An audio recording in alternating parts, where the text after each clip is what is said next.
Lumen youth സെൻ്ററിൻ്റെ നേതൃത്വത്തിലുള്ള വചന പഠന പാരായണ പരമ്പരയുടെ 71ാമത്തെ ദിവസത്തിലേക്ക് നാം പ്രവേശിക്കുന്നു. ഇന്ന് നമ്മൾ പഠനവിധേയമാക്കുന്ന ബൈബിൾ ഭാഗങ്ങൾ സംഖ്യയുടെ പുസ്തകം 23-ാം അധ്യായം, നിയമാവർത്തന പുസ്തകം 24, 25 അധ്യായങ്ങൾ, സങ്കീർത്തനങ്ങളുടെ പുസ്തകം 106-ാമത്തെ അധ്യായം. നമ്മൾ സംഖ്യയുടെ പുസ്തകം 23-ാമത്തെ അധ്യായത്തിൽ ആരംഭിക്കുന്നു. മൊവാബ് രാജാവായ ബാലാക്ക് ഇസ്രായേൽക്കാരുടെ വരവ് കണ്ട് ഭയപ്പെട്ട് ആ ജനത്തെ യുദ്ധം ചെയ്ത് തോൽപ്പിക്കാൻ പറ്റില്ലെന്ന് മനസ്സിലാക്കുകയാണ്. അത് മനസ്സിലാക്കുന്ന ബാലാക്ക് ദമാസ്കസുകാരനായൊരു മന്ത്രവാദിയെ വിളിച്ചു വരുത്തി. ഈ മന്ത്രവാദിയുടെ പേരാണ് ബാലാം. മന്ത്രവാദിയെ വിളിച്ചു വരുത്തിയത് ആ ജനത്തെ യുദ്ധം ചെയ്ത് തോൽപ്പിക്കാനാവില്ല, അതുകൊണ്ട് അവരെ ശപിച്ച് നശിപ്പിക്കാൻ വേണ്ടിയാണ് മന്ത്രവാദിയെ ബാലാക്ക് വിളിച്ചു വരുത്തുന്നത്. പുരാതന കാലത്ത് അങ്ങനെ ഒരു വിശ്വാസം ഉണ്ടായിരുന്നു. മന്ത്രവാദികൾ വന്ന് ശപിച്ചാൽ ജനം നശിച്ചില്ലാതാകുമെന്ന്. ബാലാം വന്നു ഇസ്രായേൽക്കാരെ ശപിക്കാൻ വേണ്ടി ഒരു മലയുടെ മുകളിൽ കയറി നിന്നു. ശപിക്കാൻ കൈ നീട്ടി വാ തുറക്കുമ്പോൾ വായിൽ നിന്ന് അനുഗ്രഹമാണ് പുറത്തു വരുന്നത്. 4 തവണയും ബാലാം എന്ന മന്ത്രവാദി ശപിക്കാനായിട്ട് കൈ നീട്ടുമ്പോൾ വായിൽ നിന്ന് അനുഗ്രഹം പുറത്തു വരികയാണ്. ബൈബിളിലെ പഴയ നിയമത്തിൽ ആദ്യമായൊരു പ്രവാചകൻ യേശുക്രിസ്തുവിനെ കുറിച്ച് പ്രവചിച്ചിരിക്കുന്നത് ഈ ദുർമന്ത്രവാദിയായ ബാലാമിലൂടെയാണ്. അത് ഇസ്രായേൽ ജനത്തെ ശപിക്കാനായിട്ട് കൈ നീട്ടുമ്പോഴാണ് അത് സംഭവിക്കുന്നത്. ദൈവത്താൽ അനുഗ്രഹിക്കപ്പെട്ട യേശുക്രിസ്തുവിനാൽ ഉള്ളിൽ വഹിക്കുന്ന പരിശുദ്ധ ത്രിത്വം ഉള്ളിൽ വസിക്കുന്ന ഒരു ജനതയാണെങ്കിൽ അവരെ ശപിക്കാനോ ശപിച്ചു നശിപ്പിക്കാനോ ആർക്കും സാധിക്കുകയില്ല എന്ന് ഈ വചനഭാഗം ഓർമ്മപ്പെടുത്തുന്നു. ഈ അധ്യായത്തിൽ 7-ാം വാക്യം മുതൽ 10-ാം വാക്യം ഉൾപ്പെടെയും 21-ാം വാക്യം മുതൽ 23-ാം വാക്യം വരെയുള്ള ഭാഗത്തൊക്കെ പറയുന്നത് യാക്കോബിന് മന്ത്രവാദം അല്ലെങ്കിൽ ആഭിചാരം ഏൽക്കില്ല എന്നുള്ളതാണ്. മന്ത്രവാദം ചെയ്യാൻ വന്ന മന്ത്രവാദി പറയുകയാണ് മന്ത്രവാദം ഈ ജനതയ്ക്കെതിരെ ഫലിക്കില്ലെന്ന്. ക്രൈസ്തവരായിട്ടുള്ള വിശ്വാസം സ്വീകരിച്ച് മുന്നോട്ട് നീങ്ങുന്ന നമ്മെ സംബന്ധിച്ചിടത്തോളം ഈ വിശുദ്ധ ഗ്രന്ഥവചന ഭാഗം പ്രത്യേകമായിട്ട് ഓർമ്മപ്പെടുത്തുന്ന ഒന്ന്, നമ്മുടെ ഉള്ളിൽ വസിക്കുന്ന ദൈവത്തിൽ വിശ്വസിച്ചാൽ നമുക്കെതിരെ ഒരു മന്ത്രവാദവും ഒരു അനർത്ഥവും വിലപ്പോവില്ല എന്നാണ് ഓരോ വിശ്വാസിയെയും ഈ ബൈബിൾ ഭാഗം ഓർമ്മപ്പെടുത്തുന്നത്. നിയമാവർത്തന പുസ്തകം 24-ാമത്തെയും 25-ാമത്തെയും അധ്യായത്തിലേക്ക് പ്രവേശിക്കുമ്പോൾ അന്നന്ന് തന്നെ കൂലി കൊടുക്കേണ്ടതിനെ കുറിച്ച് പറയുകയാണ്. ദരിദ്രനായവനും അന്നത്തെ കൂലി നോക്കിയിരിക്കുന്നവനുമായവനെ പീഡിപ്പിക്കരുത്. അവൻ നിനക്കെതിരായി കർത്താവിനോട് നിലവിളിച്ചാൽ നീ കുറ്റക്കാരനായിത്തീരും. പരദേശിക്കും അനാഥനും നീതി നിഷേധിക്കരുത്. നിന്റെ ദൈവമായ കർത്താവ് നിനക്ക് തരുന്ന ദേശത്ത് ദീർഘായുസ്സോടെ ഇരിക്കേണ്ടതിന് നിന്റെ അളവ് പാത്രങ്ങൾ നിർവ്യാജവും നീതിയുക്തവുമായിരിക്കണമെന്ന് നിയമാവർത്തന പുസ്തകം പഠിപ്പിക്കുന്നു. സങ്കീർത്തനങ്ങളുടെ പുസ്തകം 106-ാമത്തെ അധ്യായത്തിലേക്ക് വരുമ്പോൾ കർത്താവ് നല്ലവനാണ്, അവിടുത്തെ കാരുണ്യം എന്നേക്കും നിലനിൽക്കുന്നു. ന്യായം നീതിവ പ്രവർത്തിക്കുന്നവർ ഭാഗ്യവാന്മാരായിട്ട് പരിഗണിക്കപ്പെടും. അവിടുത്തെ പരിശുദ്ധ നാമത്തിന് കൃതജ്ഞതയർപ്പിക്കാനും അവിടുത്തെ അതിൽ സ്തുതിക്കുന്നതിൽ അഭിമാനം കൊള്ളാനും ഇടവരുത്തട്ടെ എന്ന് ഈ അധ്യായം ഓർമ്മപ്പെടുത്തുന്നുണ്ട്. ജനം മുഴുവൻ ആമേൻ എന്ന് പറയട്ടെ, കർത്താവിനെ സ്തുതിക്കുവിൻ. കൂടെയുള്ള ദൈവിക സാന്നിധ്യത്തെ, ഉള്ളിലുള്ള ദൈവാംശത്തെ ഓർത്തെടുത്ത് അതിനനുസരിച്ച് നന്മയോടെ സന്തോഷത്തോടെ വ്യാപരിക്കേണ്ടവനാണ് ക്രൈസ്തവനെന്ന് ഈ സങ്കീർത്തനങ്ങൾ നമ്മെ ഓർമ്മപ്പെടുത്തുന്നു. അധ്യായം 23. ബാലാം ബാലാക്കിനോട് പറഞ്ഞു, ഇവിടെ 7 ബലിപീഠങ്ങൾ എനിക്കായി പണിയുക. 7 കാളകളെയും 7 മുട്ടാടുകളെയും കൊണ്ടുവരിക. ബാലാം പറഞ്ഞതുപോലെ അവൻ ചെയ്തു. അവർ ഓരോ ബലിപീഠത്തിന്മേലും ഓരോ കാളയെയും മുട്ടാടിനെയും ബലിയർപ്പിച്ചു. ബാലാം ബാലാക്കിനോട് പറഞ്ഞു, നിന്റെ ദഹനബലിയുടെ അടുത്ത് നിൽക്കുക. ഞാൻ പോകട്ടെ, കർത്താവ് എനിക്ക് പ്രത്യക്ഷനായേക്കാം. അവിടുന്ന് എനിക്ക് വെളിപ്പെടുത്തുന്നതെല്ലാം ഞാൻ നിന്നെ അറിയിക്കാം. ഇത് പറഞ്ഞതിനു ശേഷം അവൻ ഉയർന്ന ഒരു സ്ഥലത്തേക്ക് പോയി. ദൈവം ബാലാമിന് പ്രത്യക്ഷനായി. ബാലാം അവിടുത്തോട് പറഞ്ഞു, ഞാൻ 7 ബലിപീഠങ്ങൾ തയ്യാറാക്കി. ഓരോന്നിലും ഓരോ കാളയെയും മുട്ടാടിനെയും ബലിയർപ്പിച്ചു. കർത്താവ് ബാലാമിനോട് തന്റെ സന്ദേശം അറിയിച്ചുകൊണ്ട് കൽപ്പിച്ചു, ബാലാക്കിന്റെ അടുക്കലേക്ക് മടങ്ങിച്ചെന്ന് പറയുക. ബാലാം ബാലാക്കിന്റെ അടുത്തു ചെന്നു. അപ്പോൾ ബാലാക്കും മൊവാബിലെ പ്രഭുക്കന്മാരും ദഹനബലിയുടെ അരികിൽ നിൽക്കുകയായിരുന്നു. ബാലാം പ്രവചിച്ചു പറഞ്ഞു, ആരാമിൽ നിന്ന് ബാലാക്ക് എന്നെ കൊണ്ടുവന്നു. മോവാബ് രാജാവ് പൗരസ്ത്യഗിരികളിൽ നിന്ന് എന്നെ വരുത്തി. യാക്കോബിനെ എനിക്ക് വേണ്ടി ശപിക്കുക, ഇസ്രായേലിനെ ഭർസിക്കുക. ദൈവം ശപിക്കാത്തവനെ ഞാൻ എങ്ങനെ ശപിക്കും? കർത്താവ് ഭർസിക്കാത്തവനെ ഞാൻ എങ്ങനെ ഭർസിക്കും? പാറക്കെട്ടുകളിൽ നിന്ന് ഞാൻ അവനെ കാണുന്നു, മലമുകളിൽ നിന്ന് ഞാൻ അവനെ നിരീക്ഷിക്കുന്നു. വേറിട്ട് പാർക്കുന്ന ഒരു ജനം, ജനതകളോട് ഇടകലരാത്തൊരു ജനം. യാക്കോബിന്റെ ധൂളിയെ എണ്ണാൻ ആർക്ക് കഴിയും? ഇസ്രായേലിന്റെ ജനസഞ്ചയത്തെ ആര് തിട്ടപ്പെടുത്തും? നീതിമാന്റെ മരണം ഞാൻ കൈവരിക്കട്ടെ, എന്റെ അന്ത്യം അവന്റേതുപോലെയാകട്ടെ. ബാലാക്ക് ബാലാമിനോട് ചോദിച്ചു, നീ എന്നോട് എന്താണ് ഈ ചെയ്തത്? എന്റെ ശത്രുക്കളെ ശപിക്കാൻ ഞാൻ നിന്നെ കൊണ്ടുവന്നു, എന്നാൽ നീ അവരെ അനുഗ്രഹിച്ചു. അവൻ പ്രതിവചിച്ചു. കർത്താവ് തോന്നിക്കുന്ന വചനം ഞാൻ സംസാരിക്കേണ്ടയോ? ബാലാക്ക് അവനോട് പറഞ്ഞു, എന്റെ കൂടെ മറ്റൊരു സ്ഥലത്തേക്ക് വരിക. അവിടെ നിന്ന് നിനക്കവരെ കാണാം. ഏറ്റവും അടുത്ത് നിൽക്കുന്നവരെ മാത്രം കണ്ടാൽ മതി, എല്ലാവരെയും കാണണ്ട. അവിടെ നിന്ന് എനിക്ക് വേണ്ടി അവരെ ശപിക്കുക. അവൻ ബാലാമിനെ സോഫിം വയലിൽ പിസ്ഗാ മലയിലേക്ക് കൊണ്ടുപോയി. അവിടെ 7 ബലിപീഠങ്ങൾ നിർമ്മിച്ചു. ഓരോന്നിലും ഓരോ കാളയെയും മുട്ടാടിനെയും ബലിയർപ്പിച്ചു. ബാലാം ബാലാക്കിനോട് പറഞ്ഞു, നിന്റെ ദഹനബലിയുടെ അരികിൽ നിൽക്കുക, ഞാൻ പോയി കർത്താവിനെ കാണട്ടെ. കർത്താവ് ബാലാമിന് പ്രത്യക്ഷപ്പെട്ടു.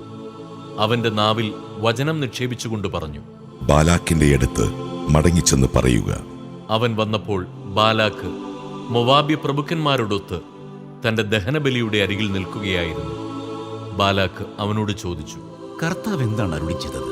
ബാലാം പ്രവചിച്ചു പറഞ്ഞു, ബാലാക്ക് ഉണർന്ന് ശ്രവിക്കുക. സിപ്പോറിന്റെ പുത്ര, ശ്രദ്ധിച്ചു കേൾക്കുക. വ്യാജം പറയാൻ ദൈവം മനുഷ്യനല്ല, അനുതപിക്കാൻ അവിടുന്ന് മനുഷ്യപുത്രനുമല്ല. പറഞ്ഞത് അവിടുന്ന് ചെയ്യാതിരിക്കുമോ? പറഞ്ഞത് നിറവേറ്റാതിരിക്കുമോ? ഇതാ, അനുഗ്രഹിക്കാൻ എനിക്ക് ആജ്ഞ ലഭിച്ചു. അവിടുന്ന് അനുഗ്രഹിച്ചു, അത് പിൻവലിക്കാൻ ഞാൻ ആളല്ല. യാക്കോബിൽ അവിടുന്ന് തിന്മ കണ്ടില്ല, ഇസ്രായേലിൽ ദുഷ്ടത ദർശിച്ചതുമില്ല. അവരുടെ ദൈവമായ കർത്താവ് അവരോട് കൂടെയുണ്ട്. രാജാവിന്റെ അട്ടഹാസം അവരുടെ ഇടയിൽ മുഴങ്ങുന്നു. ദൈവം ഈജിപ്തിൽ നിന്ന് അവരെ കൊണ്ടുവരുന്നു. കാട്ടുപോത്തിൻ്റേതിന് തുല്യമായ ബലം അവർക്കുണ്ട്. യാക്കോബിന് ആഭിചാരം ഏൽക്കുകയില്ല, ഇസ്രായേലിനെതിരെ ക്ഷുദ്രവിദ്യ ഫലിക്കുകയുമില്ല. ദൈവം പ്രവർത്തിച്ചത് കാണുവിൻ എന്ന് യാക്കോബിനെയും ഇസ്രായേലിനെയും കുറിച്ച് പറയേണ്ട സമയമാണിത്. ഇതാ, ഒരു ജനം, സിംഹിയെപ്പോലെ അത് ഉണരുന്നു, സിംഹത്തെപ്പോലെ അത് എഴുന്നേൽക്കുന്നു. ഇരയെ വിഴുങ്ങാതെ അത് കിടക്കുകയില്ല, രക്തം കുടിക്കാതെ അടങ്ങുകയുമില്ല. ബാലാക്ക് ബാലാമിനോട് പറഞ്ഞു, നീ അവരെ ശപിക്കുകയും വേണ്ട, അനുഗ്രഹിക്കുകയും വേണ്ട. ബാലാം പറഞ്ഞു, കർത്താവ് കൽപ്പിക്കുന്നതെല്ലാം ചെയ്യേണ്ടതുണ്ടെന്ന് ഞാൻ പറഞ്ഞില്ലേ? ബാലാക്ക് അവനോട് പറഞ്ഞു, വരിക, മറ്റൊരിടത്തേക്ക് നിന്നെ ഞാൻ കൊണ്ടുപോകാം. അവിടെ നിന്ന് അവരെ ശപിക്കാൻ കർത്താവ് സമ്മതിച്ചേക്കും. യെഷിമോണിനെതിരെയുള്ള പെയോർ മലമുകളിലേക്ക് ബാലാമിനെ അവൻ കൊണ്ടുപോയി. ബാലാം അവനോട് പറഞ്ഞു, ഇവിടെ എനിക്കായി 7 ബലിപീഠങ്ങൾ നിർമ്മിച്ച് 7 കാളയെയും 7 മുട്ടാടിനെയും കൊണ്ടുവരിക. ബാലാം പറഞ്ഞതുപോലെ അവൻ ചെയ്തു. ഓരോ ബലിപീഠത്തിന്മേലും ഓരോ കാളയെയും മുട്ടാടിനെയും ബലിയർപ്പിച്ചു. അധ്യായം 24. ഒരുവൻ വിവാഹിതനായതിനു ശേഷം ഭാര്യയിൽ എന്തെങ്കിലും തെറ്റ് കണ്ട് അവൻ അവളോട് ഇഷ്ടമില്ലാതായാൽ ഉപേക്ഷാപത്രം കൊടുത്ത് അവളെ വീട്ടിൽ നിന്നും പറഞ്ഞയക്കട്ടെ. അവന്റെ വീട്ടിൽ നിന്ന് പോയതിനു ശേഷം അവൾ വീണ്ടും വിവാഹിതയാകുന്നെന്നിരിക്കട്ടെ. രണ്ടാമത്തെ ഭർത്താവ് അവളെ വെറുത്ത് ഉപേക്ഷാപത്രം കൊടുത്ത് വീട്ടിൽ നിന്ന് പറഞ്ഞയക്കുകയോ അവൻ മരിച്ചു പോവുകയോ ചെയ്താൽ അവളെ ആദ്യം ഉപേക്ഷിച്ച ഭർത്താവിന് അശുദ്ധിയായി തീർന്ന അവളെ വീണ്ടും പരിഗ്രഹിച്ചുകൂടാ. അത് കർത്താവിന് നിന്ദ്യമാണ്. നിന്റെ ദൈവമായ കർത്താവ് നിനക്കവകാശമായി തരുന്ന ദേശം നീ മലിനമാക്കരുത്. പുതുതായി വിവാഹം ചെയ്ത പുരുഷനെ സൈനിക സേവനത്തിനോ മറ്റെന്തെങ്കിലും പൊതുപ്രവർത്തനത്തിനോ നിയോഗിക്കരുത്.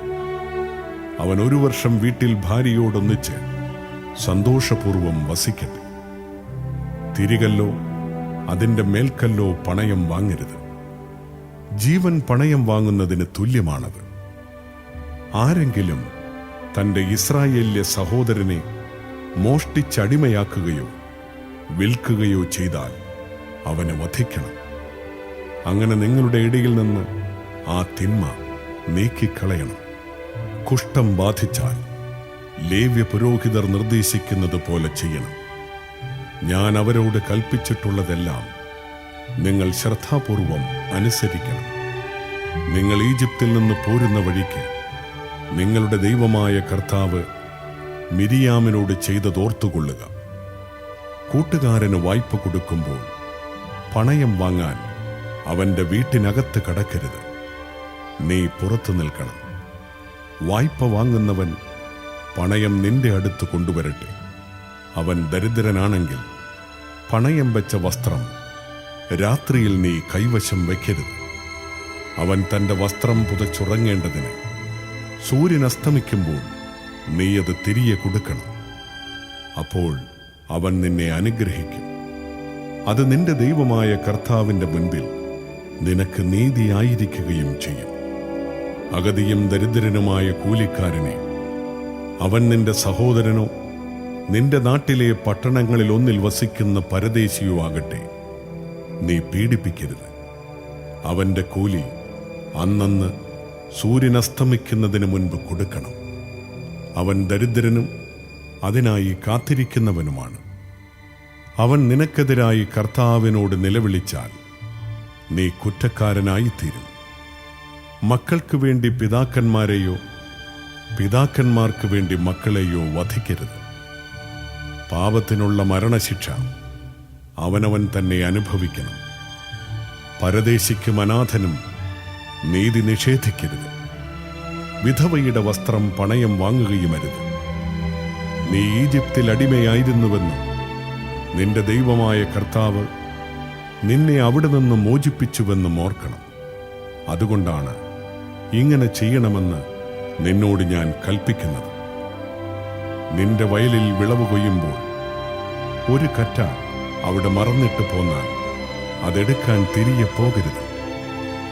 നിന്റെ ദൈവമായ കർത്താവ് നിന്റെ സകല പ്രവൃത്തിയിലും നിന്നെ അനുഗ്രഹിക്കേണ്ടതിന് അത് പരദേശിക്കും അനാഥനും വിധവയ്ക്കുമുള്ളതായിരിക്കട്ടെ.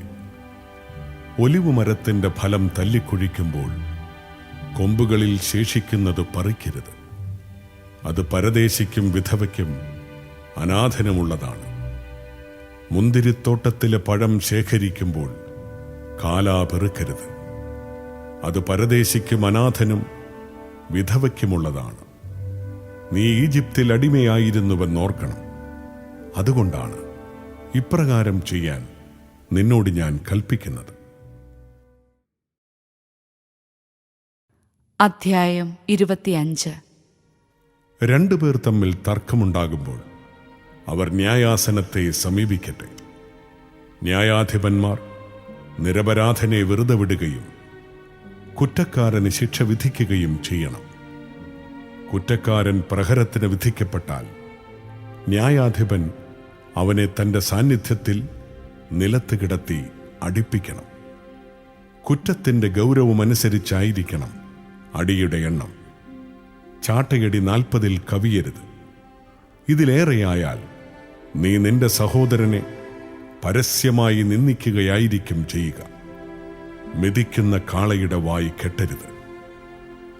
സഹോദരന്മാർ ഒരുമിച്ച് താമസിക്കുമ്പോൾ അവരിൽ ഒരാൾ പുത്രനില്ലാതെ മരിച്ചുപോയാൽ അവന്റെ ഭാര്യ അന്യനെ വിവാഹം ചെയ്തുകൂടാ. ഭർത്താവിൻ്റെ സഹോദരൻ അവളെ പ്രാപിക്കുകയും ഭാര്യയായി സ്വീകരിച്ച് ഭർത്തൃ സഹോദര ധർമ്മം നിർവഹിക്കുകയും ചെയ്യണം. പരേതനായ സഹോദരന്റെ നാമം ഇസ്രായേലിൽ നിന്ന് മാഞ്ഞു പോകാതിരിക്കാൻ അവളുടെ ആദ്യജാതന് അവന്റെ പേരിടണം. സഹോദരന്റെ വിധവയെ സ്വീകരിക്കാൻ ഒരുവൻ വിസമ്മതിക്കുന്നെങ്കിൽ അവൾ പട്ടണവാതിൽക്കൽ ചെന്ന് ശ്രേഷ്ഠന്മാരോട് ഇങ്ങനെ പറയട്ടെ: എന്റെ ഭർത്തൃ സഹോദരൻ തന്റെ സഹോദരന്റെ നാമം ഇസ്രായേലിൽ നിലനിർത്താൻ വിസമ്മതിക്കുന്നു. അവൻ ഭർത്തൃ സഹോദര ധർമ്മം നിറവേറ്റുന്നില്ല. അപ്പോൾ അവന്റെ പട്ടണത്തിലെ ശ്രേഷ്ഠന്മാർ അവനെ വിളിപ്പിച്ച് അവനോട് സംസാരിക്കണം. എന്നാൽ അവൻ തന്റെ തീരുമാനത്തിൽ ഉറച്ചു നിന്നുകൊണ്ട് ഇവളെ സ്വീകരിക്കാൻ എനിക്കിഷ്ടമില്ല എന്ന് പറഞ്ഞാൽ അവന്റെ സഹോദരന്റെ വിധവ ശ്രേഷ്ഠന്മാരുടെ സന്നിധിയിൽ വെച്ച് തന്നെ അവന്റെ അടുക്കൽ ചെന്ന് അവന്റെ പാദത്തിൽ നിന്ന് ചെരിപ്പഴിച്ചു മാറ്റുകയും അവന്റെ മുഖത്ത് തുപ്പുകയും ചെയ്തതിനു ശേഷം സഹോദരന്റെ ഭവനം പണിയാത്തവനോട് ഇപ്രകാരം ചെയ്യുമെന്ന് പറയണം: ചെരിപ്പഴിക്കപ്പെട്ടവന്റെ ഭവനമെന്ന് അവന്റെ ഭവനം ഇസ്രായേലിൽ വിളിക്കപ്പെടും. പുരുഷന്മാർ തമ്മിൽ ശണ്ഠ കൂടുമ്പോൾ ഒരുവന്റെ ഭാര്യ തന്റെ ഭർത്താവിനെ വിടുവിക്കുന്നതിന് എതിരാളിയുടെ അടുത്ത് ചെന്ന് അവന്റെ ഗുഹ്യാവയവത്തിൽ പിടിച്ചാൽ അവളുടെ കൈ വെട്ടിക്കളയണം. കാരുണ്യം കാണിക്കരുത്. നിന്റെ സഞ്ചിയിൽ തൂക്കം കൂടിയതും കുറഞ്ഞതുമായ 2 തരം കട്ടികൾ ഉണ്ടായിരിക്കരുത്. നിന്റെ വീട്ടിൽ ചെറുതും വലുതുമായ 2 തരം അളവ് പാത്രങ്ങൾ ഉണ്ടായിരിക്കരുത്. നിന്റെ ദൈവമായ കർത്താവ് നിനക്ക് തരുന്ന ദേശത്ത് ദീർഘായുസ്സോടെ ഇരിക്കേണ്ടതിന് നിന്റെ കട്ടികളും അളവ് പാത്രങ്ങളും നിർവ്യാജവും നീതിയുക്തവുമായിരിക്കണം. ഇത്തരം കാര്യങ്ങളിൽ നീതിരഹിതമായി പ്രവർത്തിക്കുന്നവരെല്ലാം നിന്റെ ദൈവമായ കർത്താവിന് നിന്ദ്യരാണ്. നീ ഈജിപ്തിൽ നിന്ന് പോന്നപ്പോൾ വഴിയിൽ വെച്ച് അമലേക്ക് നിന്നോട് ചെയ്തതെന്തെന്നോർത്തുകൊള്ളുക. ക്ഷീണിച്ച് തളർന്നിരുന്ന നിന്നെ അവൻ ദൈവഭയമില്ലാതെ വഴിയിൽ വെച്ച് പിന്നിൽ നിന്ന് ആക്രമിക്കുകയും പിൻനിരയിലുണ്ടായിരുന്ന ബലഹീനരെ വധിക്കുകയും ചെയ്തു. ആകയാൽ നിനക്കവകാശമായി തരുന്ന ദേശത്ത് നിനക്കു ചുറ്റുമുള്ള ശത്രുക്കളെ നശിപ്പിച്ച് നിന്റെ ദൈവമായ കർത്താവ് നിനക്ക് വിശ്രമം നൽകുമ്പോൾ അമലേക്കിന്റെ ഓർമ്മയെ ആകാശത്തിൻ കീഴേ നിന്ന് ഉന്മൂലനം ചെയ്യണം. ഇത് നീ മറക്കരുത്. ഓർമ്മകൾ വെറും ഓർമ്മകളല്ല, വർത്തമാനകാലത്തിന്റെ മുതൽക്കൂട്ടുകളാണവ. ഇസ്രായേലിന്റെ ചരിത്രം ഒന്നൊന്നായി അനുസ്മരിച്ച് കർത്താവിന്റെ കാരുണ്യത്തെ ഘോഷിക്കുന്ന 106 സങ്കീർത്തന കർത്താവിനോടൊത്ത് നമുക്കും ആലപിക്കാം.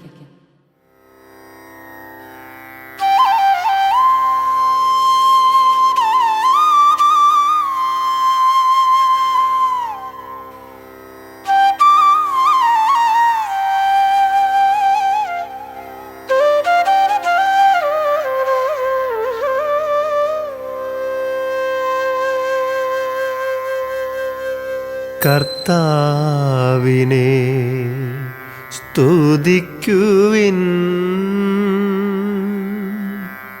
കർത്താവിന് നന്ദി പറയുവിൻ.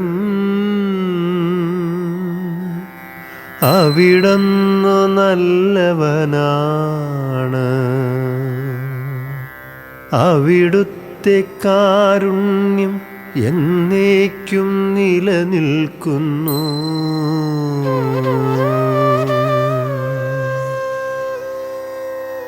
കർത്താവിൻ്റെ അത്ഭുത കൃത്യങ്ങൾ ആരു വർണ്ണിക്കും?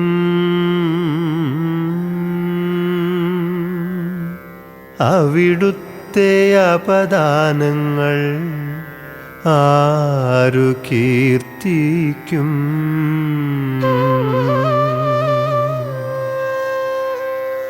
ന്യായം പാലിക്കുകയും നീതി പ്രവർത്തിക്കുകയും ചെയ്യുന്നവർ ഭാഗ്യവാന്മാർ.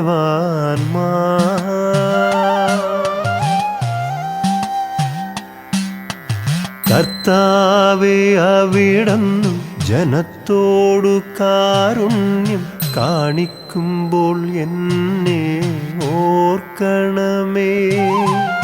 അവിടുന്ന് അവരെ മോചിപ്പിക്കുമ്പോൾ എന്നെ സഹായിക്കണമേ.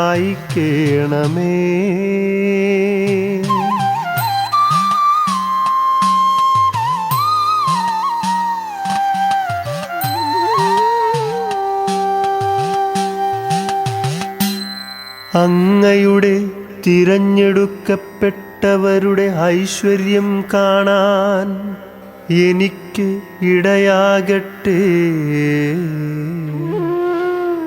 അങ്ങയുടെ ജനത്തിൻ്റെ സന്തോഷത്തിൽ ഞാൻ പങ്കുചേരട്ടെ. അങ്ങയുടെ അവകാശത്തോടൊപ്പം ഞാൻ അഭിമാനം കൊള്ളട്ടെ.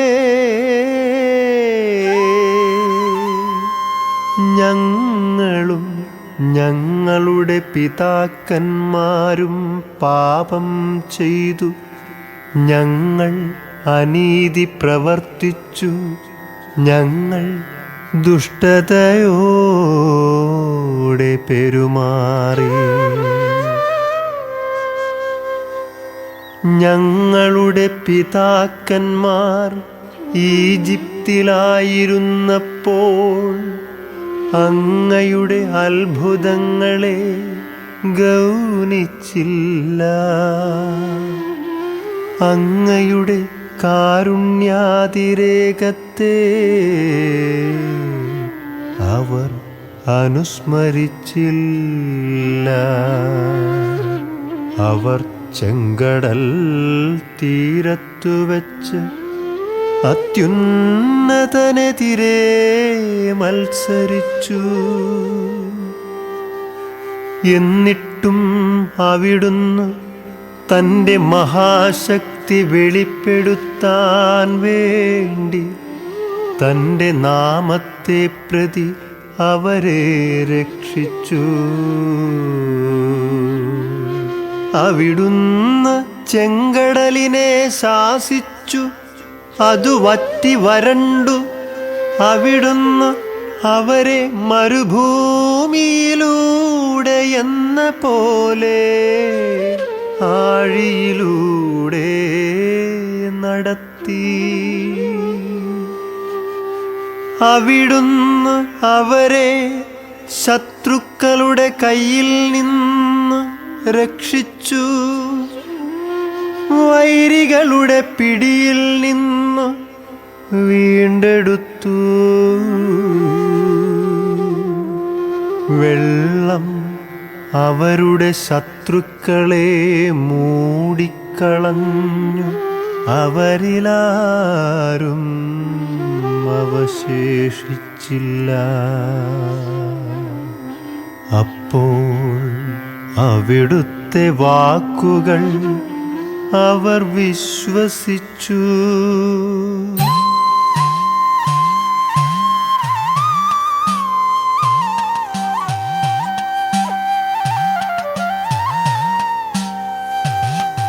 അവർ അവിടുത്തേക്കു സ്തുതി പാടി.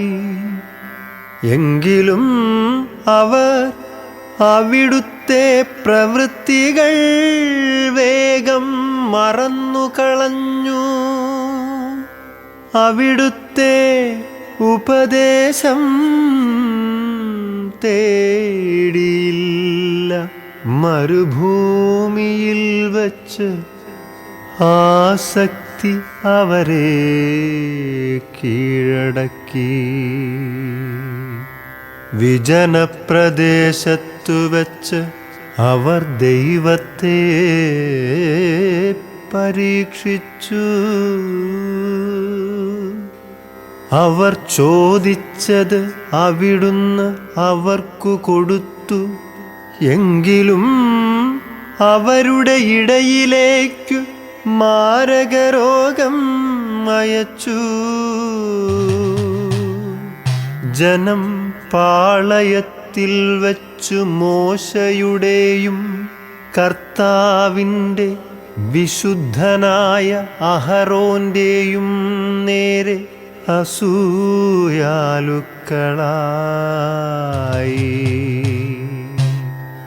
അപ്പോൾ ഭൂമി പിളർന്ന് ദാഥാനെ വിഴുങ്ങുകയും അബീറാമിൻ്റെ സംഘത്തെ മൂടിക്കളയുകയും ചെയ്തു. അവരുടെ സമൂഹത്തിൽ അഗ്നിബാധയുണ്ടായി.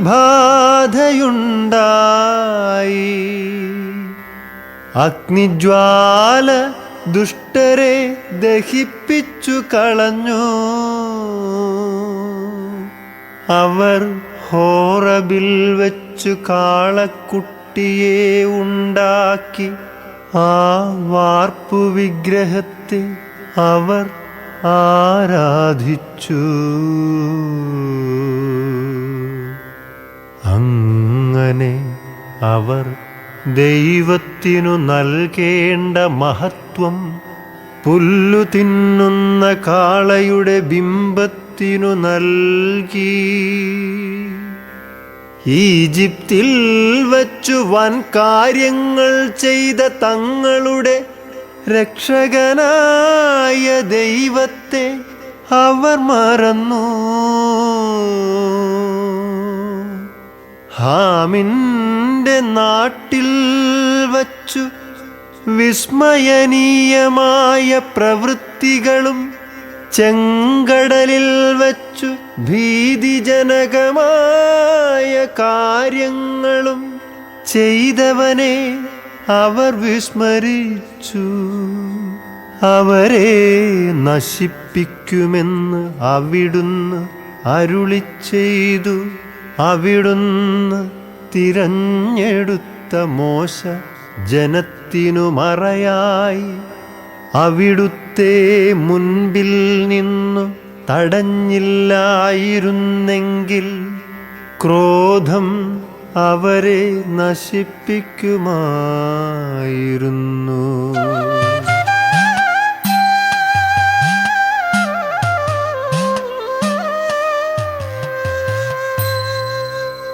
അവർ മനോഹരമായ ദേശം നിരസിച്ചു. അവിടുത്തെ വാഗ്ദാനം വിശ്വസിച്ചില്ല. അവർ തങ്ങളുടെ കൂടാരങ്ങളിലിരുന്നു പിറുപിറുത്തു. കർത്താവിൻ്റെ കൽപ്പന അനുസരിച്ചില്ല. മരുഭൂമിയിൽ അവരെ വീഴ്ത്തുമെന്നും അവരുടെ സന്തതികളെ ജനതകളുടെയും രാജ്യങ്ങളുടെയും ഇടയിൽ ചിതറിക്കുമെന്നും അവിടുന്ന് കരമുയർത്തി ശപഥം ചെയ്തു. അവർ പെയോറിലെ ബാലിൻ്റെ അനുയായികളായി നിർജീവ ദേവന്മാർക്ക് അർപ്പിച്ച ബലിവസ്തുക്കൾ ഭക്ഷിച്ചു. അവർ തങ്ങളുടെ പ്രവൃത്തികൾ കൊണ്ട് കർത്താവിൻ്റെ കോപം ജ്വലിപ്പിച്ചു. അവരുടെ ഇടയിൽ ഒരു മഹാമാരി പടർന്നു പിടിച്ചു. അപ്പോൾ ഫിനെഹാസ് ഇടപെട്ടു. അതോടെ മഹാമാരി നിലച്ചു.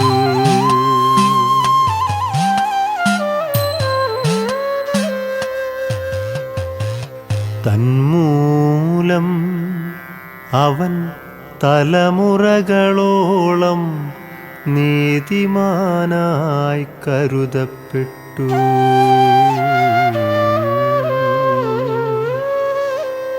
മെരീബാ ജലാശയത്തിനടുത്തു വച്ച് അവർ അവിടുത്തെ പ്രകോപിപ്പിച്ചു. അവർ മൂലം മോശയ്ക്കും ദോഷമുണ്ടായി. അവർ അവന് മനോവേദനയുളവാക്കി. അവൻ വിവേകരഹിതമായി സംസാരിച്ചു. കർത്താവ് കൽപ്പിച്ചതുപോലെ അവർ ജനതകളെ നശിപ്പിച്ചില്ല. അവർ അവരോട് ഇടകലർന്ന് അവരുടെ ആചാരങ്ങൾ ശീലിച്ചു. അവരുടെ വിഗ്രഹങ്ങളെ അവർ സേവിച്ചു. അത് അവർക്കു കെണിയായിത്തീർന്നു. അവർ തങ്ങളുടെ പുത്രീപുത്രന്മാരെ പിശാചുക്കൾക്കു ബലിയർപ്പിച്ചു. അവർ നിഷ്കളങ്ക രക്തം ചൊരിഞ്ഞു. കാനാനിലെ വിഗ്രഹങ്ങൾക്ക് അവർ ബലിയർപ്പിച്ച തങ്ങളുടെ പുത്രീപുത്രന്മാരുടെ രക്തം തന്നെ. അങ്ങനെ നാട് രക്തം കൊണ്ട് മലിനമായി.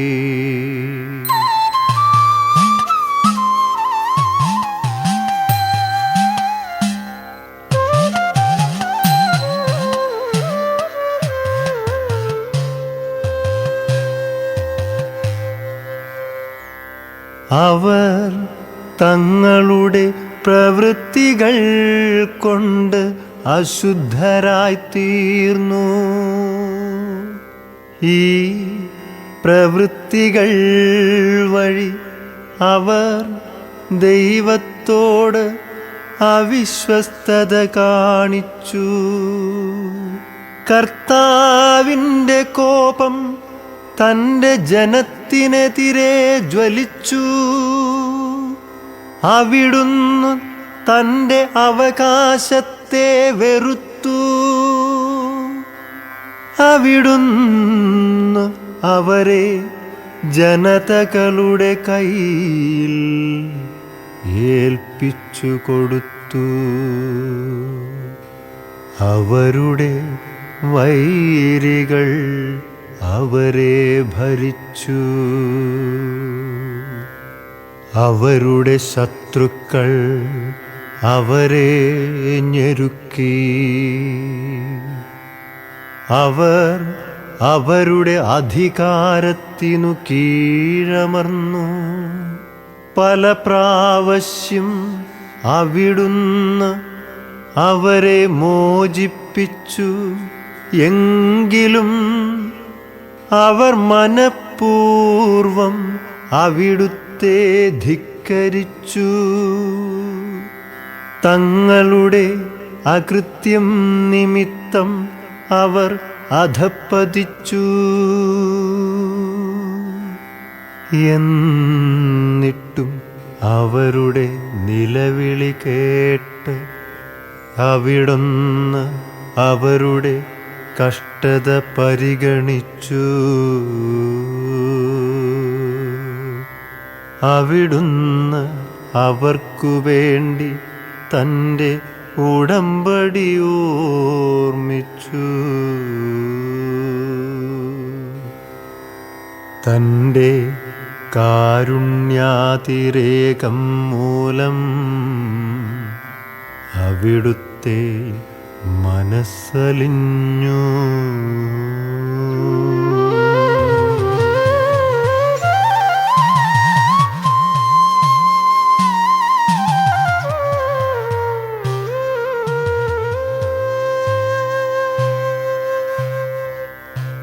അവരെ തടവുകാരാക്കിയവർക്ക് അവരോടു സഹതാപം തോന്നാൻ അവിടുന്ന് ഇടയാക്കി.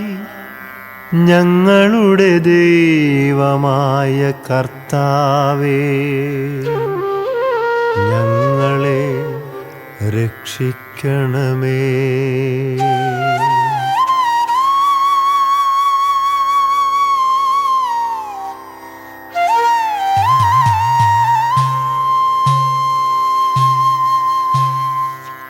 ജനതകളുടെ ഇടയിൽ നിന്ന് ഞങ്ങളെ ഒരുമിച്ചു കൂട്ടണമേ.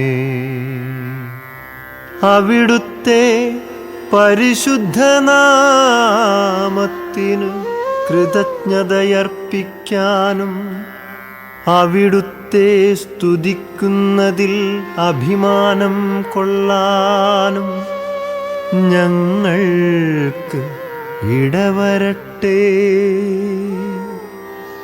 ഇസ്രായേലിൻ്റെ ദൈവമായ കർത്താവ് എന്നേക്കും വാഴ്ത്തപ്പെട്ടവനാകട്ടെ. ജനം മുഴുവനും ആമേനെന്നു പറയട്ടെ. കർത്താവിനെ സ്തുതിക്കുവിൻ.